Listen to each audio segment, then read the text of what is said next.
So he says, take a listen. I don't really feel pressured. I feel like, pressure is given to those who play at a high level. And, the best players in the world are the ones that you are kind of involved with that word pressure. Yeah, you just got to make sure that you're prepared every day because, just the questions and, the situations that are being put on the quarterback. When you're watching film, you got to know exactly what you're talking about. You got to be on, point blank period. So. Usually I don't like going to you first, but I'll do it again because you are the resident quarterback on the panel this morning. How much pressure is on Dart to ball out right away? A ton. He's got to be the savior. He's got to save the general manager. He's got to save the organization. Giants have been a laughingstock for the better part of 10 years. They took him in the first round. Go back to draft night, and Brian Dable saying to him, like, I'm trusting you. Like, you're my guy. Dart's got to be the guy that saves the job. And I think that's the challenge is we all know this business. Everybody knows that the expectations are high and coaches have to win. It's not, I've heard people say, well, he's got to play well to save his job. No, he doesn't. He has to play well and win. They're not going to keep Brian Dable if Jackson Dart looks good. He has to look good, and they're going to have to find a way to sniff 500 football in the next 14 weeks. So there's a ton of pressure on him to outperform a Mitchell Trubisky with John Fox, a Will Levis with a Mike Vrabel, a Jared Goff with a Jeff Fox. Yeah. Like there is a ton of pressure on him to go play well. Mina? I think the fact that they made this move so early adds to that pressure. Like if this was week 10, week 12, and they were doing it and people weren't watching the Giants as much, and it was like, well, we really tried with Russell Wilson, but this move now does increase the pressure to win. And like I can say to you, hey, let's all be reasonable. It's not a good offensive line. Andrew Thomas is back, coming back from injury. Yeah. The offense is flawed. They're going up against the Chargers, who are one of the past defense. But that's just not how it works in the NFL. There is pressure to win. From my perspective, what I would want to see, just that he looks prepared and doesn't panic this week, and then he balls out against the Saints. That would be the expectation. Any expectation of him going crazy against the Chargers, I think, is unfair.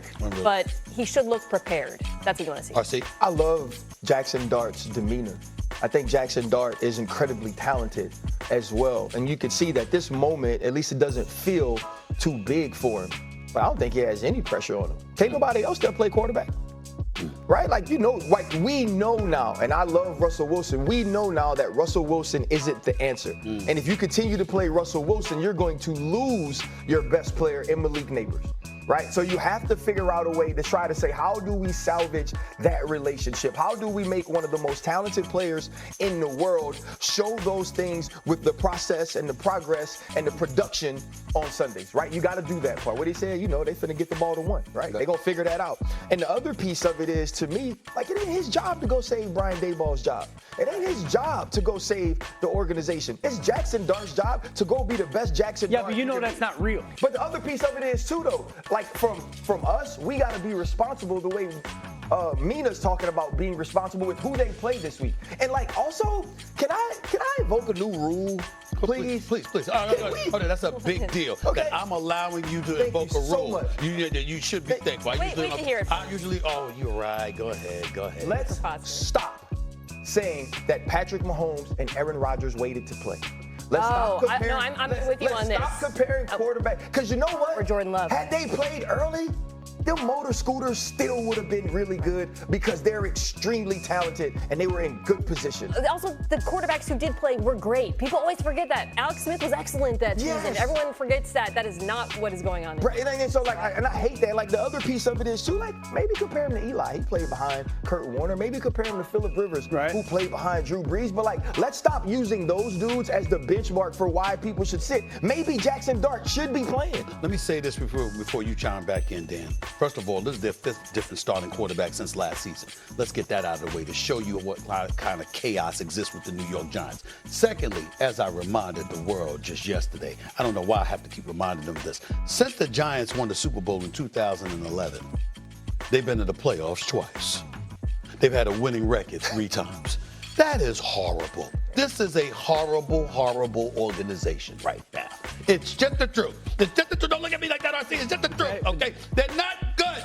They're not good. So now here we are with Jackson Dart, right? Hold on. Here we are with Jackson Dart, right? From our point. Ryan is absolutely right. that it's not his job to save Brian Dable's job. Here's what I will tell you his job is, though. It is to do, to some degree, what Mina pointed out. To go out there, play well. Against the Saints, you should be able to look relatively decent. Chargers, maybe not so much. It would be nice if he does this. Here's the thing. If you go out there and you're good enough to give hope, because that's what this is all about right now. This is week 4. It's not going to save his job. No, that's not what I'm talking about. What I'm saying is, from an organizational perspective, you haven't given the crowd anything to cheer about. They're going to start wearing bags soon. I know New York, even though it's East Rutherford, New Jersey, it's swamp. It's close enough. I know New York. But what's the point of saying that? They're going to start wearing bags over their head. You're going to see. It's not an accident that half the fans in MetLife Stadium were from Kansas City. People got other things to do rather than walk out and see trash. They're not going to do it. But that's what he has to make sure he doesn't provide. No.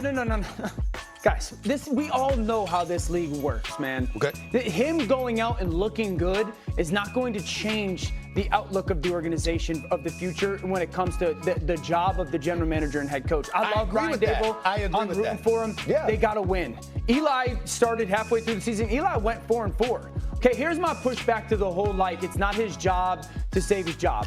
I understand that. We both know it's real. All of us know that the head coach and his future is directly tied to, can you get that young man to play good and can you win football games? And I totally disagree that there's not an expectation that he can go revitalize and save the organization. It just happened last year in the division. If we're going to sit here and say that Giants have been a joke over the last 10 years, so is the Washington one until Jaden Daniels got there, and now they got new stadiums, and now they got people to go there. Shoot, I'll go 5 or 6 years ago to Cleveland. That was the worst North American professional sports league or team in the North America. They draft Baker Mayfield. All of a sudden, there's hope. So we do have evidence that these young quarterbacks can flip bad places, and there's expectation that you should. Go ahead. Nobody sees him like that, though, right? Like when you yourself, and I trust you in analyzing and evaluating quarterbacks more than anybody. You thought Jaden Daniels was like that. You really do trust Dan like that? I don't trust his objectivity. They can't trust him. If it's not Matthew Stafford, he's that's straight. what I'm talking about. That's where I was going. If it's not Matthew you can't Stafford, trust he's him when it comes to Matthew Stafford. Okay. You knew Jaden Daniels was like that. Yes. We felt Baker Mayfield was like that. We were having conversations about whether or not Jackson Dart would be a first-round pick. Would somebody move back up and get him? Jackson Dart is not the savior, and I think that's the other thing is this. Here's what to me he has on his side that's different than what Caleb has, different than what Jaden has, right? Different than what these guys who go early have. We got to see that they're terrible. Yeah. A lot of times they start week 1 and you're expecting them to be that lift right away. We know they can't play. Yeah. He's a first rounder, Ryan. We can intellectually say, okay, the top of the draft success rate versus the bottom half of the first round is dramatic. It's honestly very rare the quarterback's taken late